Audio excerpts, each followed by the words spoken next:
about how to write an essay which will help you achieve the highest score. Essays carry 20 marks and hence it is important that you take them very seriously. Let us begin with some general guidelines that you need to keep in mind when you are writing an essay. Let me begin with the do's first. The first important thing is your choice, the selection of your essay. When you get a question paper, you have a look at the 5 essays in front of you. You need to make a very careful and a wise choice. The next thing, read the question carefully and see what exactly is expected of you in that particular essay. Next, make a rough draft. You have 30 minutes given to you to write a good essay. It would be very wise if you spend at least 5 minutes trying to make a rough draft. What does that mean? After you have made a choice of the essay, write down in any random order the points that come to your mind. And then elaborate those points when you're writing the essay. Next, you have to keep in mind the length of the essay. The essay is supposed to be between 300 to 350 words. So if you write too short an essay or too long an essay, in both cases you will be penalized. So how do you identify what should be the length of your essay? It depends on your handwriting.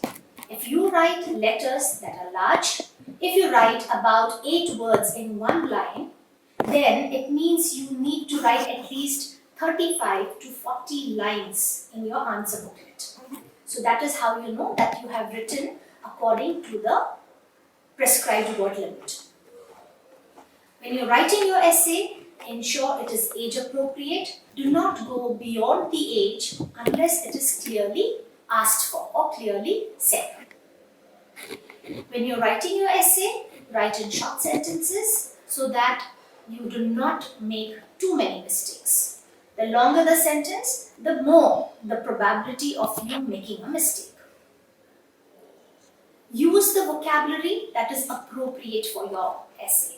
For example, if you're writing on something that pertains to environment, then we expect you will write something like biodegradable or pollutants or chlorofluorocarbons. These are some of the terms that we expect in your essay.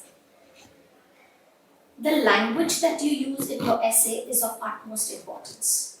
Avoid using any kind of short forms, any kind of contractions like can't, won't. Write the full form. Do not write any slang or colloquial words. Next, ensure that you have a neat presentation. That means your introduction, the body of your composition, they should be all presented in neat paragraphs. And finally, write a heading. That is a good way of ensuring that your composition has come a complete circle. Now, let us talk about the don'ts. What are some of the things you should not do when you are attempting an essay? First, don't select a topic because it sounds intellectual or simply because it sounds impressive. Rather, go for a topic which you best understand, which you think you will be able to complete in an interesting way. And if it is something which you have personally experienced, it's better to choose that topic because then your essay would be more factual. Do not begin your sentences with conjunctions like and, but, because. Do not write numbers, write in words. Also keep in mind what you're writing about. Do not digress. Do not write irrelevant stuff. That is very important. Finally, do not mention that your essay is a dream sequence until and unless it is actually required for you to do so. I presume that all of you can write essays that are reasonably good. In the examination, you have 5 options. There is a narrative essay, a descriptive essay, an argumentative essay, a short story and a picture composition. By now, you should have determined where your strength lies, which composition you can do the best. When we talk about descriptive essays, it is important for you to keep in mind that the descriptive essay requires an eye for detail. When you read the descriptive composition, one way to identify what kind of a composition it is clearly indicated in the question. It says describe. For example, describe a rainy day. Now, if it says a rainy day, you describe a day. You do not make the mistake of describing the rainy season. Look at the different parts of the question. It might clearly specify what you are expected to describe. Like last year, you had to describe the effect on birds, on animals. So you have to keep that in mind when you are elaborating your essay. A descriptive essay will be a descriptive one only if you write what you see, what you hear, what you can touch, feel. The words should help the examiner visualize what you are writing. If you do not do that, your essay will simply become a narrative essay and you will lose marks. It's important for you to focus on the description. So remember to use all your senses when you're writing your descriptive essay. The next essay is the narrative essay. Narrate something. Normally we do it in a chronological order. When you're writing this essay, you could make the use of linkers. For example, first, second, or then, consequently, subsequently. Avoid writing the same word and then, and then. That sounds repetitive. It shows you have a limited vocabulary and it will not create the desired impression on the examiner. So you need to have a good vocabulary.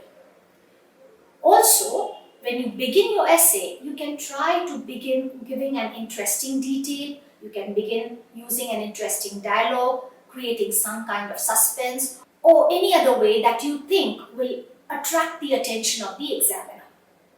A narrative essay will become all the more convincing if you narrate something that has occurred in your own personal life. The next essay is an argumentative one. Now, here I feel children can do the best because you can argue about anything and everything. So I think you have a lot of experience. But when it comes to writing down an argumentative essay, there are some very important things you need to keep in mind. When you write an argumentative essay, first write the heading on the top, write in the brackets for or against. When you begin your composition, in the very first paragraph, clearly state your stand. What is your stand? Are you going to write for the motion or against the motion? You need to have at least 4 to 5 arguments in support of your stand. Remember to use rhetorics. Rhetorics or rhetorical questions. The purpose of these questions is to emphasize the point you're making. So you need to have at least a few rhetorics in your composition. You can use some statistics, you can use some survey figures in your argumentative composition. When you end your argumentative composition, you need to reiterate your stand. You need to repeat that what you have said throughout, you firmly stand on the same view. Now, writing an argumentative essay, or for that matter, any essay, you need some kind of practice. It will not come to you naturally in the examination hall on the examination day. So, when you're writing an argumentative essay at home, you can pick up some topics which are a bit controversial in nature. You can, the moment you think about the topic, you can make 2 columns, write one as for, the other as against. Write down all the arguments that you can think of in the respective columns. Then see in which column you have more arguments. Take that stand and write to your composition. However, keep in mind that when you're writing an argumentative essay, it does not give you the license to be rude. You need to be polite in your tone throughout your essay. Next, we come to the original short story. Original. The emphasis is on original. That means you cannot lift ideas from any TV serial, any movies or any books. And let me tell you, if you do so, teachers are smart enough to understand that the idea has been lifted and you will lose marks for not being original. So ensure that it is an original story, your own creativity. Now when you write a short story or a story, there are some things you have to make sure you write in your composition. It's a story, so it should have a plot, it should have a storyline, it should have characters, and there should be some dialogue exchange in the story. It should also end with a moral. Your composition should help the examiner understand that you are a person with sound moral values. So whether you're writing a narrative essay or a descriptive essay, never write something that is derogatory or something that is demeaning. Always ensure that there's a strong moral angle to your story. Finally, we come to the picture composition. Now, when you look at the picture, do not make the mistake of itemizing what is in the picture. Do not just write that I can see this in the picture. The question clearly states you need to write an account or you can write a story. Again, if you're writing a story, ensure that you have the atmosphere, you have the characters, you have the dialogue, and again, you have a sound moral angle to it. So that's how you will write your compositions. Again, let me repeat, you cannot write your composition within 30 minutes in the examination hall on the day of the examination. You need a bit of practice.